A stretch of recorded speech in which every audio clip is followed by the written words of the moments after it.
The title of my talk is Reflections on the European Refugee Crisis. First of all, I apologise that I'm unable to join you in person, but delighted to be able to offer some reflections remotely on that so-called refugee crisis.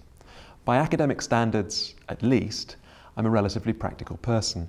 And so the way I want to structure my talk is in two very simple areas. Firstly, the problem and its framing, and second, the solutions and their framing, the bits we're collectively getting badly wrong. In both areas, and reflecting the ethos of the GEMS conference, I'm going to draw upon quite a lot of my own academic work, which is mainly in politics, international relations, and political economy, but relate it to contemporary policy challenges. So first, how can we think about the so-called problem? In order to address a problem, you first have to be able to accurately specify it. From the first moments of this so-called crisis, though, Matteo Renzi and Philip Hammond's reference to the traffickers last April, to last week's insistence by Donald Tusk that Europe's greatest challenge is about ending irregular migration and combating smuggling, politicians have been wide of the mark in interpreting and articulating the dynamics that underlie the refugee crisis. So what exactly is the crisis? Do we need to problematize the very language of crisis? We know there are more displaced people around the world than at any time since the Second World War, around 60 million. But that in itself doesn't tell us very much, and it doesn't necessarily create a crisis. Is it actually a crisis of numbers or a crisis of politics? Around the world, the number of refugees is actually less than 25 million, including the Palestinians, who are usually counted separately. 25 million people should be manageable against the backdrop of a global population of 7 billion. Even in Europe, while over 1 million asylum seekers arriving last year is a significant number, it needs to be seen in the context of a European population of 500 million people and a community of 28 countries. We have to get it in perspective. The numbers themselves should be manageable, but it's the political response, or lack of it, that turns it into a crisis. Is it indeed actually even a global crisis? I'd argue no, it's primarily a European crisis. All that's really changed is that dynamics that were already present in other parts of the world, in Africa and the Middle East, have finally reached the shores of Europe. Very little has structurally changed in terms of migration and displacement dynamics since April 2015, the moment at which the drowning of 700 people in the Mediterranean triggered an unprecedented escalation in media and political attention. The real changes that have taken place since last year are simply, first, that Syrians who had depleted savings and capital and lacked opportunity in first countries of asylum, in Turkey, Lebanon and Jordan, began to come to Europe in larger numbers. And second, as more people arrived, a pattern of chain migration and family reunification was started, making onward movement increasingly inevitable. So I think if we want to think about the challenge of asylum and immigration in Europe, we've actually got to look to deeper structural problems in terms of how we think about refugee protection, rather than just look immediately at what's happened since last year. And for me, there are two long-standing and deep structural questions around the nature of the refugee regime that I want to say something about to delineate this particular problem. The first is in the area of responsibility sharing and what I've called the half-complete refugee regime.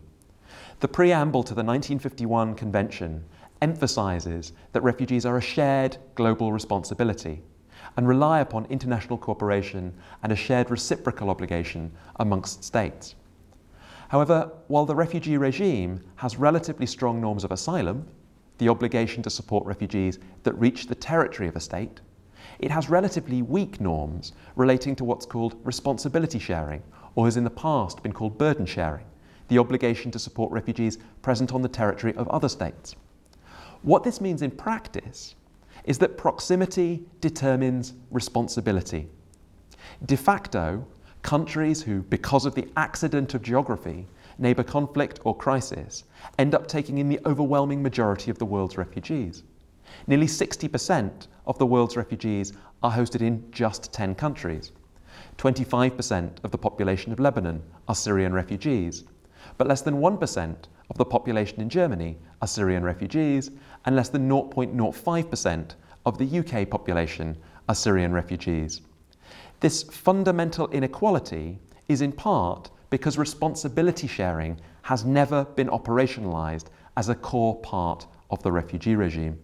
Resettlement and financial contributions are discretionary contributions by countries in the global north, and hence shaped by politics more than by law. These dynamics determine the power relations in the refugee regime.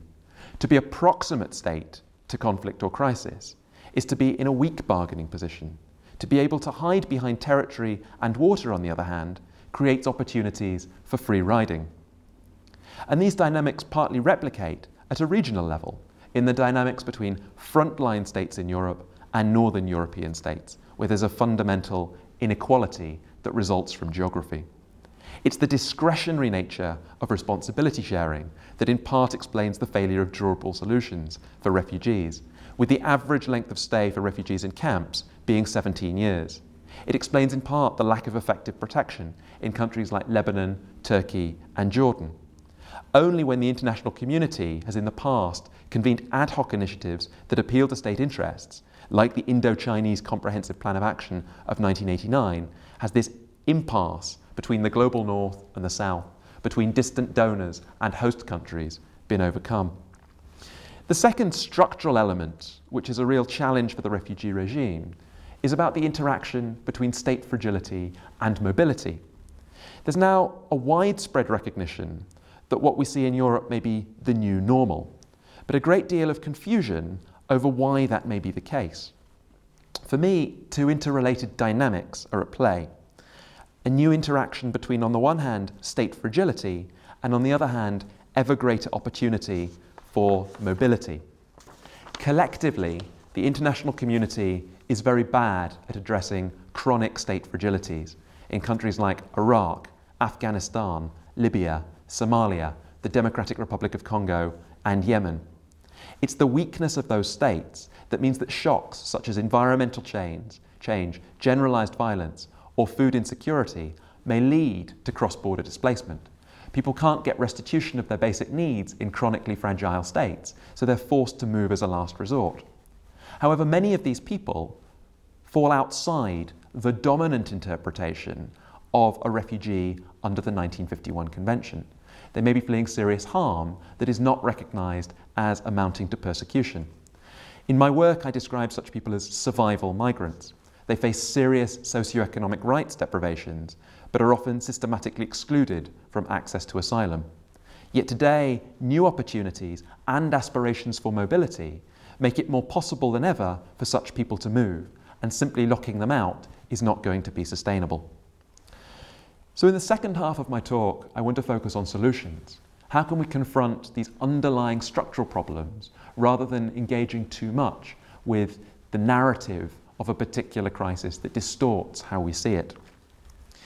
One of the emerging questions is the global refugee regime fit for purpose?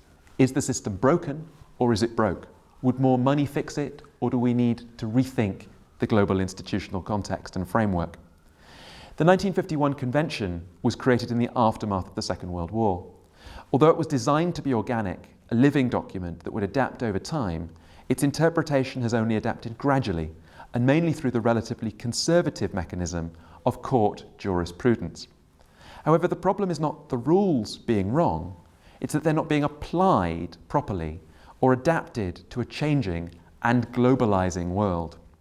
The basic idea of the 1951 Convention, that we should not return people to serious harm, is right and as relevant as ever. Furthermore, we absolutely could not and should not reopen and try to renegotiate that convention. We'd get a far worse deal for ourselves and for refugees today. It provides a clear referent benchmark for minimal standards of international cooperation. The refugee regime, though, does leave operational gaps and is silent about certain issues of implementation. It requires us to think about ways to supplement that framework for a changing world. There are three broad areas in which reflection and adaptation is needed: the who, the how, and the where of refugee protection. which I explore in a recent article in the journal Ethics and International Affairs. In terms of the who to protect, as I've suggested, we face new drivers of cross-border displacement. There's a question of where and how we draw the line of who has a right to seek asylum on human rights grounds.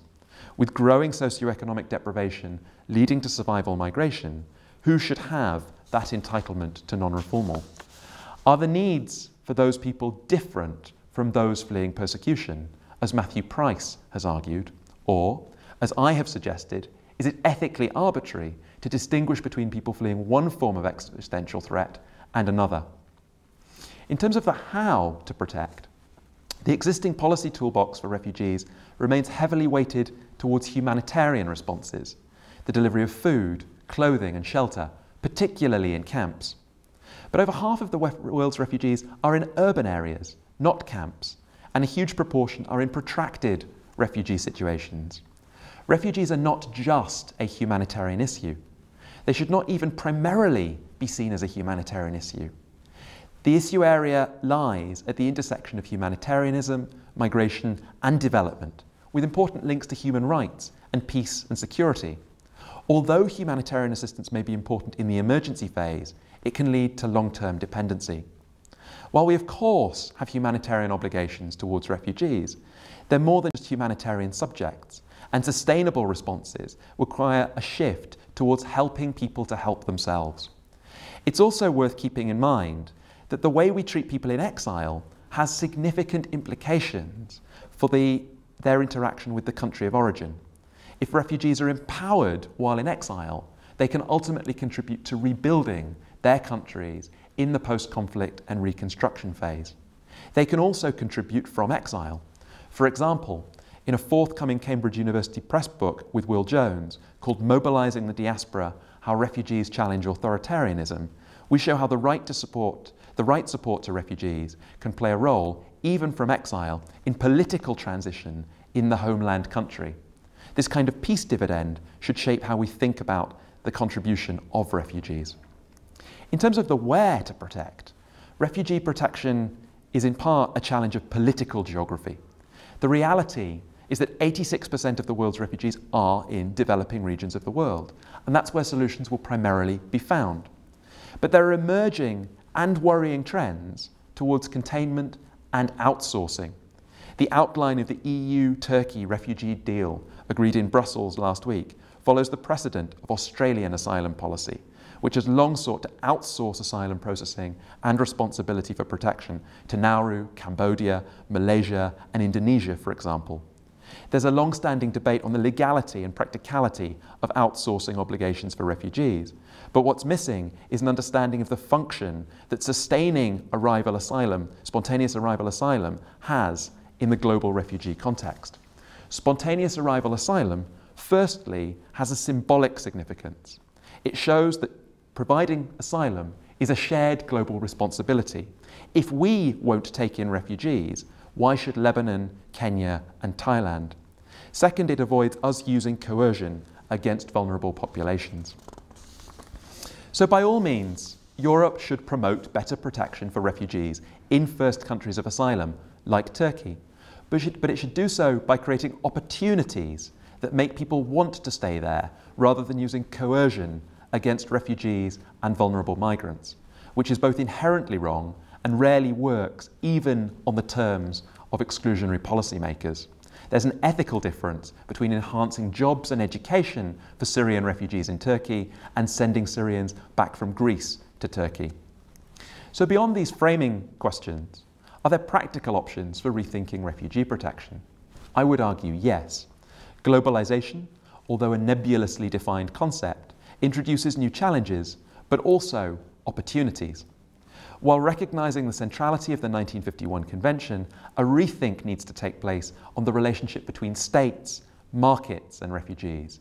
It's no longer just about states and refugees. Markets have a crucial role to play. In particular, globalization, markets and mobility present new opportunities to rethink refugees and build on what already exists. It can potentially provide sustainability and the scale of protection required in a changing world. Let's be clear, both states and markets have a part to play.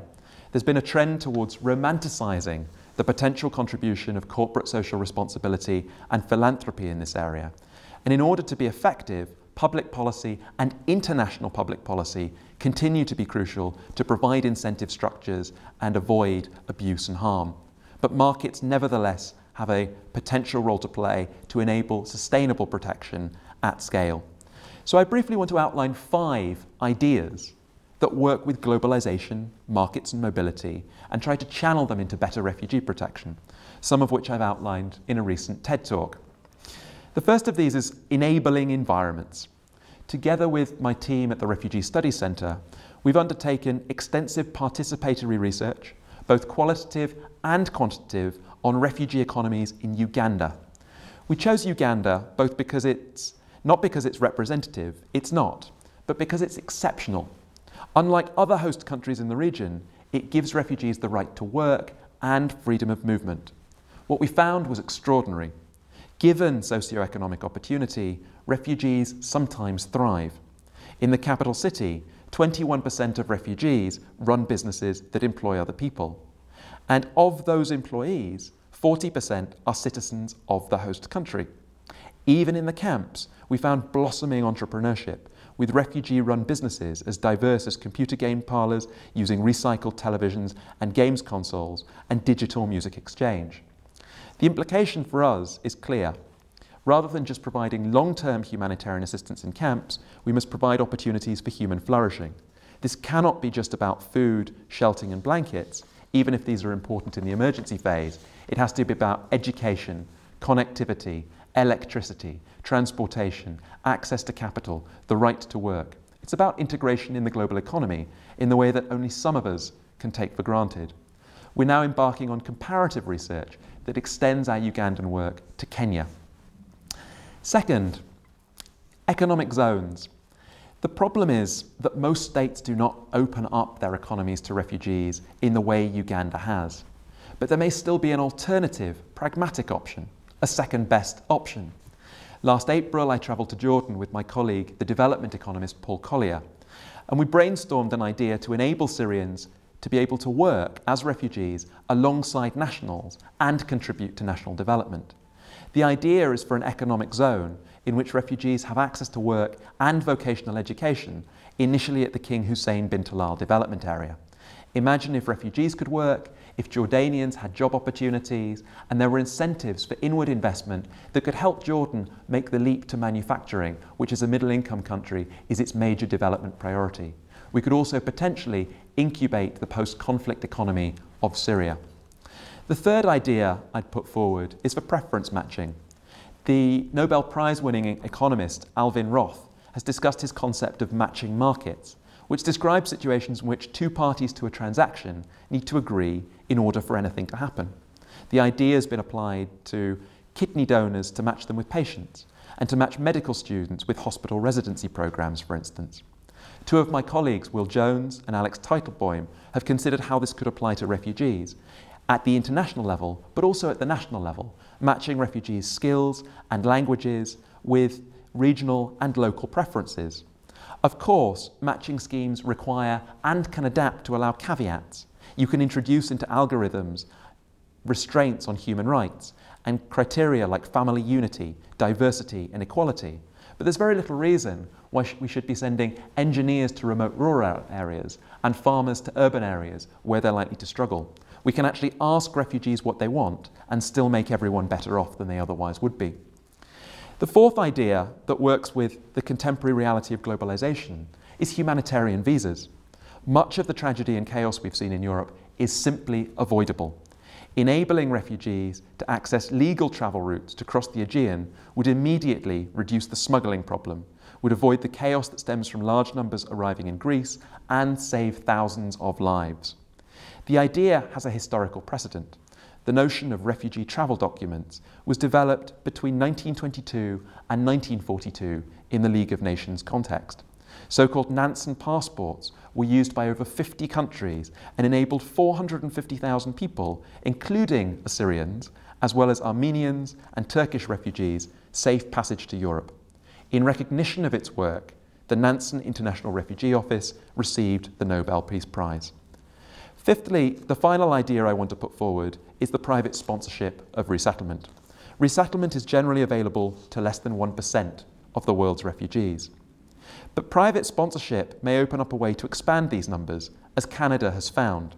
Canada allows private sponsorship by members of civil society, including non-profits, faith-based organisations and businesses. What all of these 5 ideas have in common, and they're simply illustrative, is they represent ways to draw in market-based opportunities to make refugee protection more sustainable at scale. Markets are not the answer by themselves. They still require the state, they still require public policy, but for too long we've assumed that states and NGOs and international organisations are the only source of solution. So in conclusion, the current system is not fit for purpose, but that's not a reason to renegotiate the 1951 Convention or adopt policies that contravene it, like the EU-Turkey deal on the table. It's a reason to create new operational approaches that make its principles work in a changing world. Finally, and of relevance to the GEMS conference, what role for research? Academically, what are the kinds of research questions we should be asking? Well, I think there are major gaps in this area. Politically, more work is needed to understand the power relations, interests, and ideas that shape the two-level game of domestic international interaction that determines governments' refugee policies.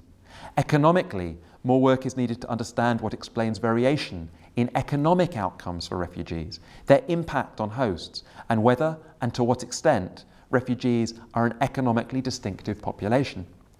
Sociologically, we still know far too little about refugee choices, their displacement trajectories, and forced migration theory as a whole lags far behind even migration theory more generally. But we can make scholarship relevant. This is an area in which evidence is thin and vision is severely lacking. If we can rethink refugee and forced migration studies, this may be one small way to make a difference. Thank you very much.